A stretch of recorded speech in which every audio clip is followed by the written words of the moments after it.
Bismillahirrahmanirrahim. Alhamdulillahirabbil alamin. Wa bihi nasta'inu ala umuri dunya waddin. Allahumma shalli wa sallim ala sayyidina Muhammad.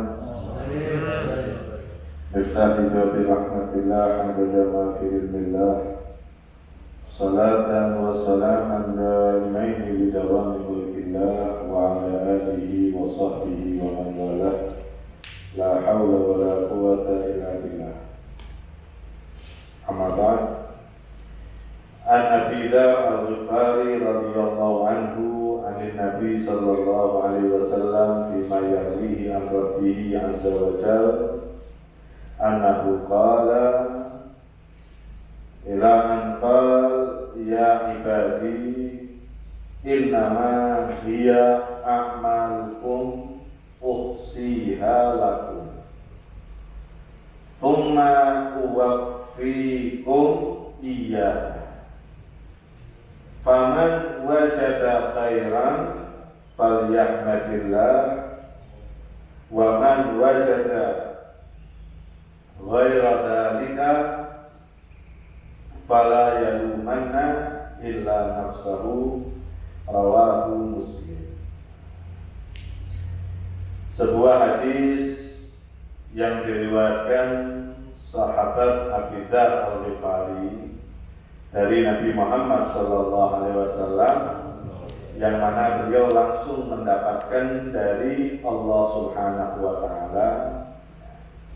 Pada pertemuan yang lalu telah diterangkan, Allah Subhanahu wa Ta'ala menyampaikan kepada hamba-hambanya, wahai hamba-hambaku, seandainya yang pertama dari kalian sampai dengan yang terakhir dari kalian, baik dari kelompok manusia atau kelompok jin, berkumpul ada di satu tempat, kemudian mereka masing-masing meminta kepadaku, maka aku akan berikan kepada mereka masing-masing permintaannya, dan itu tanpa mengurangi sedikit pun yang ada di dalam diriku, sebagaimana seperti sebuah jarum jika dicelupkan ada di laut, maka tidak akan mengurangi sedikit pun daripada air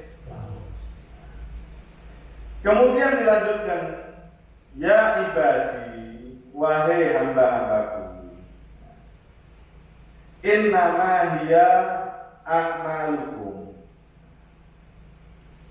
wahai hamba-hambaku, sesungguhnya itu adalah perbuatan kalian.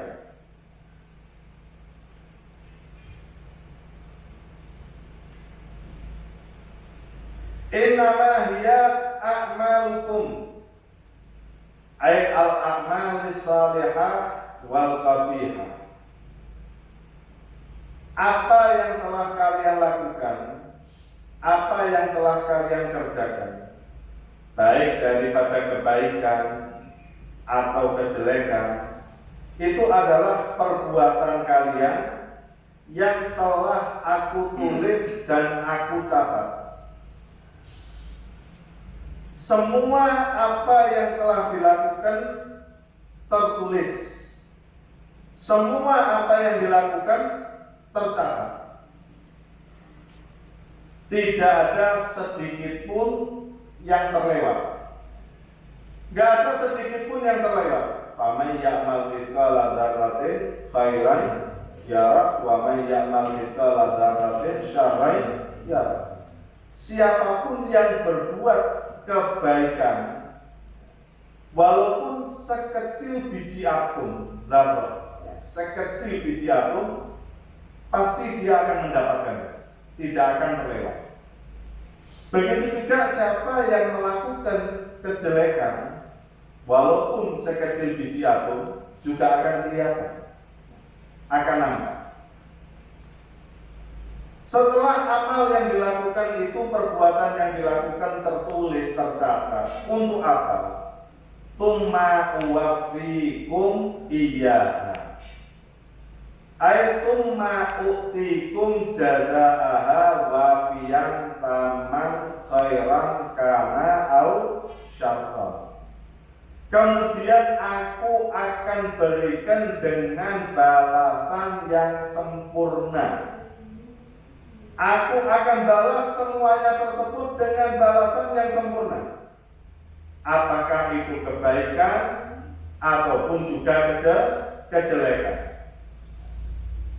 Tentu semuanya tersebut dikatakan balasan yang diberikan oleh Allah itu adalah kelak nanti di hari kiamat. Innama yuwaffawna ujurakum yaumal qiyamah. Itu secara umum bahwa semua yang dilakukan itu akan diberikan balasan kelak nanti di hari kiamat. Faman wajada khairan, barang siapa yang dia mendapatkan ternyata banyak kebaikan yang dilakukan. Nah, tentu kita bisa mulai mengoreksi semenjak dini apa yang kita lakukan, apa yang kita kerjakan. Kok ternyata kita evaluasi, kita lihat, kita amati, ternyata banyak kebaikan yang kita lakukan. Apa? Falyahmadillah. Maka hendaknya bersyukur kepada Allah. Wa man wajada ghaira dzalik, tapi kalau dia evaluasi, dia angan-angan, ternyata kok banyak kejelekan yang dia lakukan, fala yalumanna illa nafsa, maka jangan menyalahkan siapapun juga kecuali dirinya sendiri.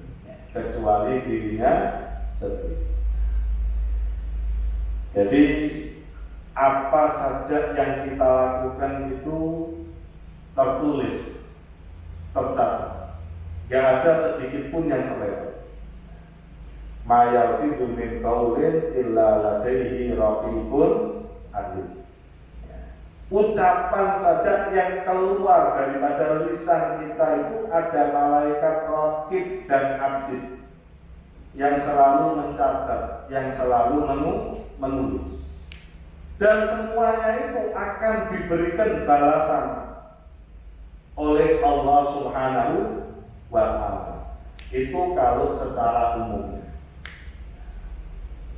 Akan tetapi ini termasuk kemurahan, ya, rahmat, bentuk sayang dan cintanya Allah kepada hambanya, khususnya kepada kita ini umat daripada Nabi Muhammad SAW. Ada kalanya kejelekan atau perbuatan jelek yang kita lakukan, kesalahan yang kita lakukan itu dihapus oleh Allah Subhanahu wa ta'ala. Diampuni, dimaafkan, dihapus. Dan bahkan dalam riwayat itu Allah membuat para malaikat itu melupakan. Jadi malaikat itu lupa bahwa hamba itu pernah berbuat salah. Hamba itu pernah berbuat salah. Jadi bukan cuma sekedar Allah mengampuni, tapi malaikat tahu, oh ini salah, tapi diampuni oleh Allah. Itu kan beda ya kalau seperti itu. Tapi Allah membuat para malaikat itu lupa. Jadi seakan-akan hamba ini yang salah, yang keliru, malaikat mengatakan tidak ada salahnya, tidak ada kelirunya. Itu termasuk kekhususan juga yang diberikan oleh Allah Subhanahu wa ta'ala. Maka itu termasuk daripada salah satu daripada nama Allah itu Asmaul Husna, ada yang namanya As-Sattar, yang maha menutupi, ya, yang maha menutupi. Allah yang menutupi apa yang kita lakukan, apa yang kita kerjakan daripada kesalahan. Ternyata kita menyadari, kita menyatakan itu khilaf, kita minta ampunan, Allah tutupi, nggak kelihatan. Allah tutupi, Allah nggak memperlihatkan kepada siapapun juga. Bahkan mungkin kitanya sendiri itu dibuat lupa oleh Allah. Kitanya sendiri dibuat lupa. Itu adalah bentuk cintanya Allah, rahmatnya Allah. Bagaimana seandainya kesalahan itu dibuka ini, aib kekeliruan itu dibuka, tentu kita akan sangat malu yang luar biasa. Walaupun diampuni, tapi bisa izin gitu. Kita masih tetap malu. Tapi Allah membuat lupa. Jadi seakan-akan kita tidak melakukan kesalahan. Itu adalah bentuk rahmat, cinta yang diberikan oleh Allah Subhanahu wa Ta'ala. Dan itu bisa juga didapat ada dalam sebuah hadis Rasul sallallahu alaihi wasallam beliau menyampaikan, man satara aurata akhihi satarallahu auratahu yaumal qiyamah. Wa man tataba'a aurata akhihi tataba'allahu auratahu yaumal qiyamah. Siapa orang yang mau menutup aurat, itu diartikan di sini adalah kesalahan. Kalau ada orang berbuat salah, kita tahu ada saudara kita yang salah, keliru, kita simpan, kita tutup. Bukan malah kita sebarkan, bukan menjadi bahan gosip, diceritakan ke sana kemari semuanya. Tahu orang berbuat salah, keliru, disimpan, ditutup. Kalaupun ada kesempatan mungkin untuk mengingatkan, menasihati, diingatkan, dinasihati, tapi ditutup, disimpan sehingga tidak ada yang tahu. Maka yang seperti ini Allah pun kelak juga nanti akan menutupi kesalahan dia. Kesalahan dia akan ditutup oleh Allah, tidak akan dibongkar oleh Allah. Di hadapan para malaikat semuanya gak ada yang tahu bahwa dia pernah berbuat salah. Bahkan seperti yang saya sampaikan tadi, dia sendiri pun lupa bahwa dia pernah berbuat salah. Tapi kebalikannya, kalau orang yang senang korek-korek, cari-cari kesalahan daripada orang, maka juga Allah nanti akan membongkar semua kesalahan dia. Nauzubillah. Semua yang dilakukan ditulis, dicatat, dan akan diberikan imbalan. Secara umum tadi disebutkan innama tuwaffawna ujurakum yaumal qiyamah. Pahala itu akan diberikan ketika nanti pada hari kiamat. Tapi ada juga begini. Ada dalam riwayat itu disebutkan ruya innal mu'minina yujazuna bi sayyi'atihim fid dunya wa yadkhuluna al-jannah bi hasanati. Ada juga orang-orang mukmin itu Allah membalas kesalahan-kesalahan mereka itu ada di atas dunia. Ada di atas dunia Allah membalas kesalahan mereka. Artinya dosa-dosa mereka itu dihukum itu ketika mereka masih di atas dunia. Ya, ketika mereka masih di atas dunia. Nah, seperti contohnya misalnya Allah menghukum mungkin dengan diberikan penyakit. Ya, dia diberikan sakit inilah, sakit itu, apa segala macam lah. Maka itu dikatakan kalau orang sakit itu dikatakan mukaffiratun lidzunub, termasuk mengampuni daripada dosa-dosanya dia. Mungkin dia punya salah, mungkin dia punya dosa, punya apa. Allah memberikan bukan tujuannya itu Allah mau menyiksa sebetulnya, mau menghukum, tapi mau membuat dia sadar. Walan dzikernahumul adzabal adna duna adzabil akbar la'allahum yarji'un. Allah akan merasakan, mencicipkan kepada mereka itu satu hukuman yang kecil sebelum hukuman yang besar, agar mereka ingat. Maka itu ketika kita diuji oleh Allah, dikasih sakit apa segala macam, pasti kita akan merenung kembali, akan merenung kembali. Itu termasuk mukaffiratun lidzunub, sehingga dosa-dosa itu sudah dilebur semuanya di atas dunia, sehingga nanti tinggal masuk ke dalam surga dengan kebaikan-kebaikannya. Begitu juga wal kafir yujazi bi hasanati fid dunya. Kita melihat kadang ada orang-orang yang non-muslim ya, orang-orang kafir, orang non-muslim banyak juga mereka berbuat baik. Bagaimana? Ya Allah memberikan imbalan kepada mereka di atas dunia. Allah memberikan imbalannya kepada mereka di atas dunia, diberikan badannya sehat, kalau diberikan kekayaan ini, sukses ini, apa segala macam, diberikan imbalan daripada kebaikan yang mereka lakukan, sehingga sudah selesai. Sehingga itu sudah selesai. Itu secara khusus juga kadang Allah memperlakukan seperti itu. Bahkan ada juga ini termasuk kesalahan, dosa ya. Yang mudah-mudahan Allah lindungi kita semuanya. Yang Allah itu memberikan hukumannya itu secara langsung, nggak nunda, nggak pakai ditunda. Ini dosa yang diberikan oleh Allah, ya, yang langsung hukumannya itu langsung, nggak minta ikut yang akhirat, di dunia sudah langsung diberikan oleh Allah. Kalau orang melakukan ini, apa? Yaitu durhaka kepada orang tua. Seorang anak yang durhaka berani kepada orang tuanya, nggak pakai nunggu di dunia akhirat, di dunia itu sudah jelas kehidupan dia itu pasti akan kacau, orang narik kehidupannya di atas dunia. Tidak ada cerita orang yang sukses, berhasil, dan dia adalah orang yang berbakti pada orang tuanya. Enggak ada. Semua orang yang berhasil itu pasti orang yang berbakti pada orang tua. Tidak ada ceritanya orang durhaka kepada orang tua dia berhasil. Jangan urusan akhirat, urusan dunia. Boleh kita koreksi, boleh kita terima.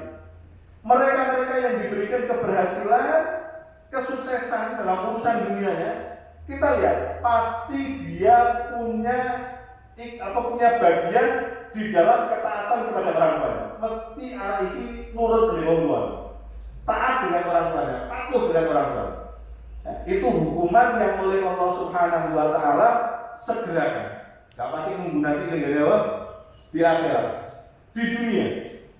Siapapun juga yang berani durhaka kepada orang tuanya, gak bakal di hidupnya di atas dunia itu enak nikmat yang kehidupannya di atas dunia itu mesti wis susah kabeh, repot kabeh, menarik kehidupan dia di atas dunia itu. Karena sudah disebutkan juga ridho Allah fi ridho walidain wa suqtullah fi suqtil walidain. Ridhonya Allah itu ada dalam ridhonya kedua orang tua, dan murkanya Allah itu ada juga dalam murkanya kedua orang tua. Dan Allah jadikan kita ini sebagai anak-anak yang selalu taat, berbakti kepada orang tua kita masih hidup atau sudah meninggal, dan mudah-mudahan Allah berikan kepada kita semuanya anak-anak yang saleh-salehah, berbakti kepada kita. Amin ya rabbal. Balasan yang diberikan oleh Allah, kalau kita lihat ternyata banyak kebaikan yang kita lakukan, maka apa yang harus kita lakukan? Yaitu banyak bersyukur. Maka itu perbanyaklah, jadikan wiridan. Zikir kita itu adalah banyak bersyukur kepada Allah. Alhamdulillah. Apapun juga kita banyak ucapkan alhamdulillah. Ucapkan alhamdulillah. Disebutkan oleh Imam Wahab bin Munabbih, qara'tu fi ba'dil kutubillah inna iblis maqala fi ibadatih qad alhamdulillah. Iblis itu yang memang dulunya adalah makhluk atau hamba yang taat kepada Allah. Hamba yang paling taat kepada Allah itu iblis. Tapi ternyata iblis itu dalam ibadahnya, ketaatannya kepada Allah, dia itu nggak pernah mengucapkan alhamdulillah, nggak pernah bersyukur kepada Allah, sehingga akhirnya dia mendapatkan murkanya Allah. Maka dikatakan walau qalaha ma makarallahu ta'ala, seandainya dia itu mengucapkan alhamdulillah, bersyukur kepada Allah, maka nggak mungkin Allah itu akan murka kepada dia. Kenapa Allah sampai murka kepada iblis, sampai melaknat iblis, sampai mengusir iblis?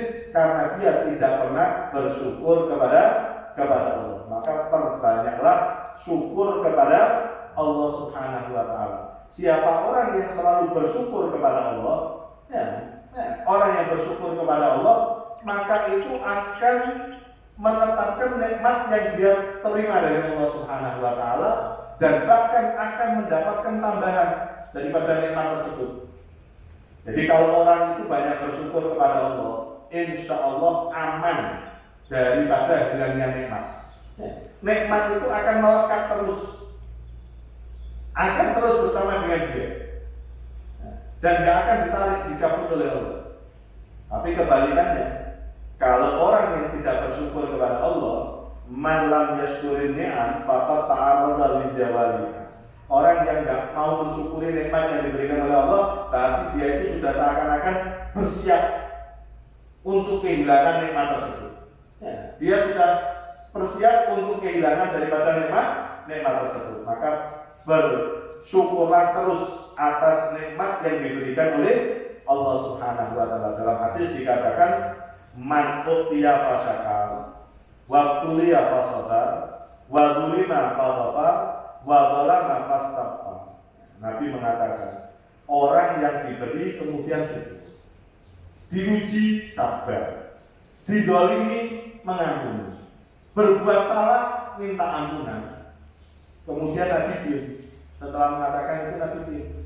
Sahabat tanya, "Mada ya Rasulullah? Apa yang mereka dapatkan dari Rasul?" Beliau mengatakan, "Ulaika lahumul amnu wa hum muhtadun." Itu adalah mereka orang yang akan mendapatkan rasa aman nanti di akhirat, dan itulah orang-orang yang mendapatkan petunjuk dari Allah Subhanahu wa taala. Orang-orang yang dapat hidayah, orang yang dapat petunjuk dari Allah itu adalah apa? Orang yang diberi syukur. Sekecil apapun nikmat yang dia berikan, syukur. Ketika diberikan ujian, sabar atas ujian tersebut.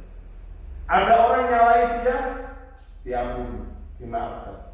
Dia berbuat salah kepada orang lain, kepada Allah, maka segera untuk meminta maaf. Itulah orang yang dapat petunjuk dari Allah dan orang yang akan diberikan rasa aman oleh Allah Subhanahu wa taala. Mudah-mudahan Allah jadikan kita sebagai hamba yang selalu taat, selalu patuh kepada Allah Subhanahu wa taala, dan mudah-mudahan semua dosa kita, kesalahan kita diampuni oleh Allah Subhanahu wa taala. Amal ibadah kita mudah-mudahan dilipat gandakan oleh Allah Subhanahu wa taala. Amin ya rabbal alamin. Mudah-mudahan yang saya sampaikan itu bisa memberikan manfaat. Ada kesalahannya mohon maaf yang sebesar-besarnya. Kalau mungkin ada yang ditanyakan, silakan.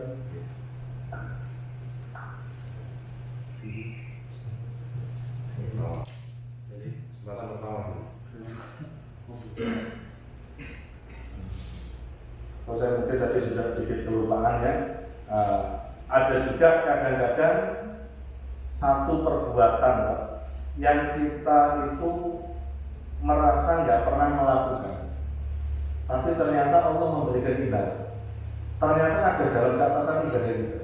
Kita nggak pernah melakukan, kok ternyata nggak pernah mengerjakan, ada. Dan itu juga bisa didapatkan dengan niat yang baik. Ya, itu didapatkan dengan niat yang baik. Nah, disebutkan itu pernah terjadi di zaman Bani Israel pada waktu itu musim paceklik. Orang kesulitan makan. Ya, tiba-tiba ada salah satu di antara mereka itu melihat jalan di padang pasir kelihatan gunung. Mengatakan dalam hatinya, kalau saya punya makanan sebanyak segede gunung itu, tak duno kabeh, tak sedekah kabeh. Maka Allah memerintahkan kepada Nabi yang ada di zaman itu mengatakan, katakan kepada orang itu, sedekahnya sudah diterima oleh Allah. Ya, sedekahnya diterima oleh Allah. Sedekah apa? Padahal dia nggak pernah sedekah, cuma niat saja. Ya, cuma niat saja. Tapi niat duit itu kalau atau duit disimpan tapi niat apa itu? Itu kan saatnya. Jadi bukan Allah Subhanahu wa taala yang tahu. Ini seandainya orang punya tenanan, sedekah tenanan, gitu loh. Maka Allah memberikan itu semua sesuai dengan apa yang ada di dalam hati kita itu yang hanya diketahui oleh Allah Subhanahu wa taala. Mungkin ada perbuatan yang kita nggak pernah mengerjakan tapi cuma punya niatnya ya, tapi Allah berikan semuanya tersebut kepada kita. Monggo kalau ada yang Waalaikumsalam. Ada beberapa ulama kemudian yang mengatakan saat-saat tertentu itu tanggung jawab suami atau istri itu kita dahulukan, kita ngasihkan sedekah infak kepada orang tua lebih baik daripada dikasihkan keluarga sendiri atau anak istri sendiri. Itu apa betul?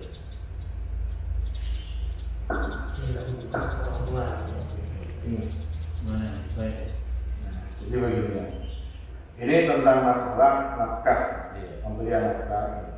Dalam hukum fikih itu memang pemberian nafkah itu ada nafkah yang wajib hukumnya bagi seorang suami kepada istri.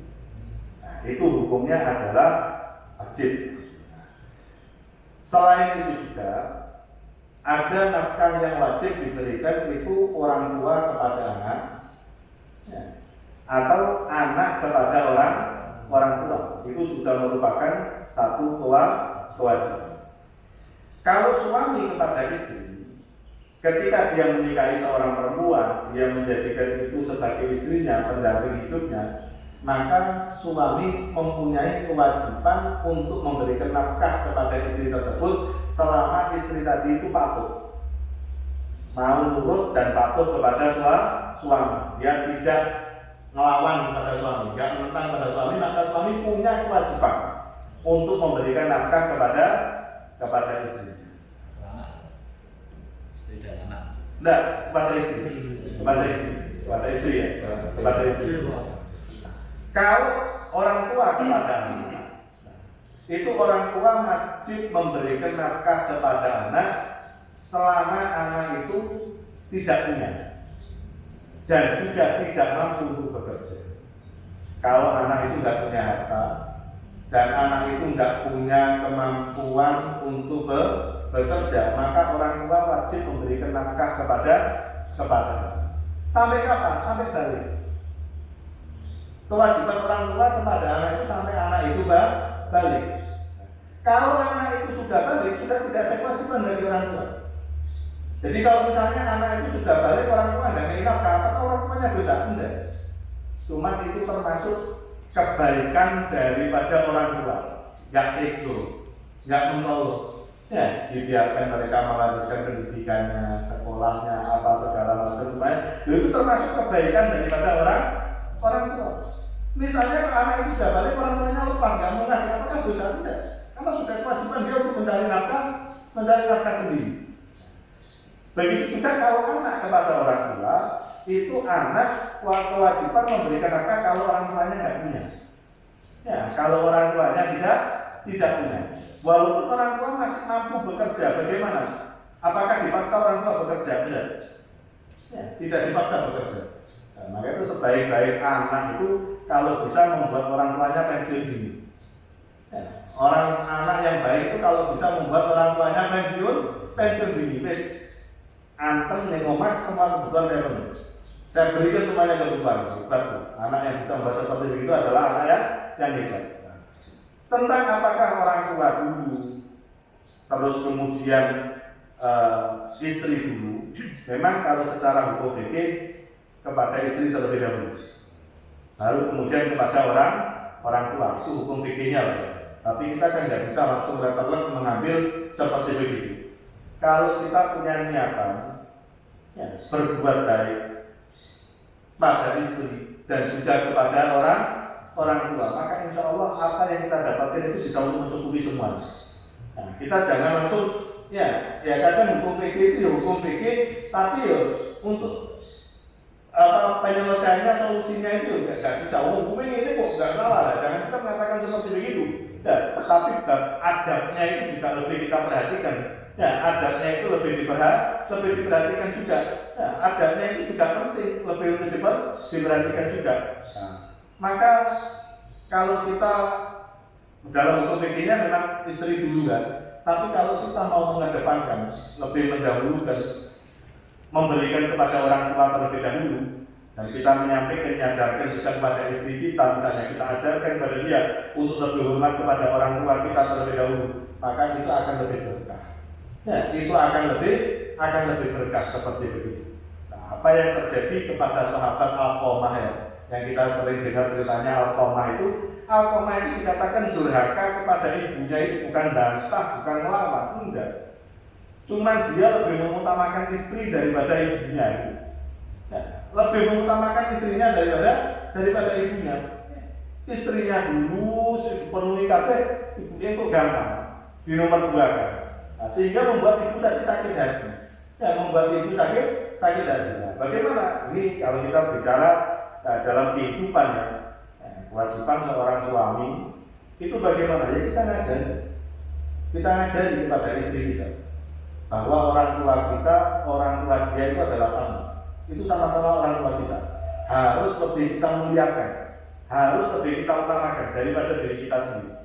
Nah, jadi kita bukan mau menerapkan harus ini fikihnya ini enggak. Ya. Bab adabnya itu lebih luas daripada ilmu fikihnya. Adabnya lebih luas daripada ilmu fikihnya. Kalau kita bisa menerapkan seperti itu, maka insya Allah apa yang kita dapatkan itu bisa untuk memenuhi semuanya.